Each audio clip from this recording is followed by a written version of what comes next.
પરેશ રાવલ અભિનયની દુનિયામાં ભલે મોટું નામ હોય, પરંતુ રાજકારણમાં તેમના નામ સામે ભારોભાર રોષ છે.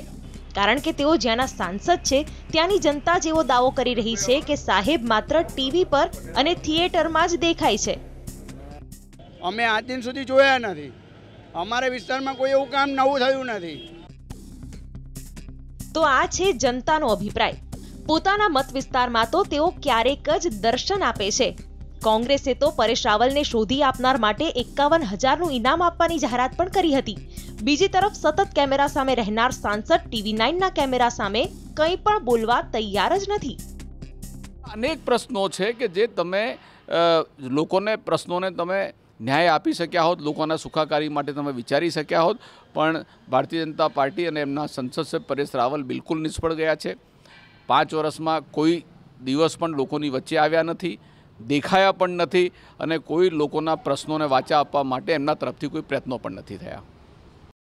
TV9 ગુજરાતીની YouTube ચેનલને સબસ્ક્રાઇબ કરો અને બેલ બટન જરૂરથી દબાવો, જેથી દરેક વિડીયોના નોટિફિકેશન તમને મળતા રહે. હવે 5 વર્ષ પૂર્ણ થાય છે. અમદાવાદ પૂર્વમાં જ્યારે સૌથી મોટું લાલ બહાદુર શાસ્ત્રી સ્ટેડિયમ છે, સ્થાનિક લોકોએ અનેક ફરિયાદ કરી પરેશ રાવલને કે કમસે કમ આના વિકાસ માટે રજૂઆત કરવામાં આવે, કારણ કે આસપાસ લગભગ 10થી 12 લાખની વસ્તી છે.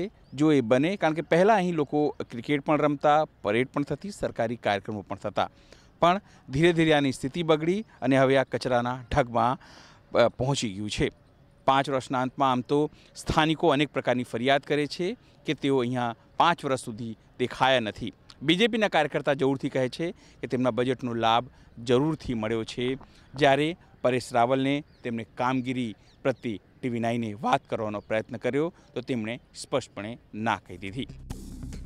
કોંગ્રેસનો સ્પષ્ટ આક્ષેપ છે કે સાંસદ પરેશ રાવલ પોતાના મત વિસ્તારમાં વિકાસ કાર્યો કરી શક્યા જ નથી અને તેના લીધે જ ભાજપના સ્થાનિક કાર્યકરોમાં પણ તેમની સામે નારાજગી જોવા મળી રહી છે.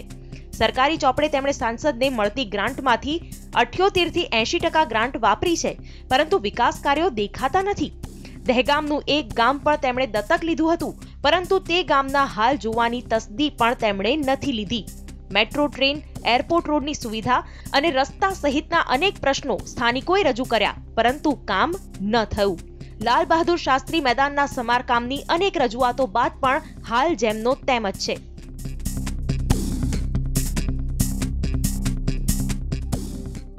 બધા જાણીએ છીએ કે પરેશ રાવલ એક સેલિબ્રિટી કહેવાય અને એક બોલિવૂડ વર્લ્ડમાંથી આવે છે. એટલે એક તરફ એમનું મુખ્ય પ્રોફેશન ને એટલું બધું એમણે પ્રાધાન્ય આપ્યું છે કે જે ત્યાંની જાહેર જનતા પણ કહે છે કે 5 વર્ષમાં સાહેબની જેને કહેવાય કે પરફોર્મન્સ તો પછીની વાત છે, પહેલાં એમની હાજરી એ બહુ સૂચક, એને જેને કે આંખે ઉડીને વળગે એવી છે કે સાહેબ ખૂબ ઓછા દેખાણા છે. વિરોધ પક્ષના નેતાઓનું તો કામ જ વિરોધ કરવાનું હોય છે, પરંતુ જનતા અને રાજકીય વિશ્લેષકો પણ કહી રહ્યા છે કે સાંસદ શ્રી પોતાના મત વિસ્તારમાં નથી દેખાયા અને સંસદમાં પણ નહીં, તો જનતાનો સવાલ માત્ર એટલો જ હોઈ શકે કે સાંસદ આખરે દેખાય છે ક્યાં? અનિલ પટેલ, TV9 અમદાવાદ. TV9 ગુજરાતીની YouTube ચેનલને સબસ્ક્રાઇબ કરો અને બેલ બટન જરૂરથી દબાવો, જેથી દરેક વિડીયોના નોટિફિકેશન તમને મળતા રહે.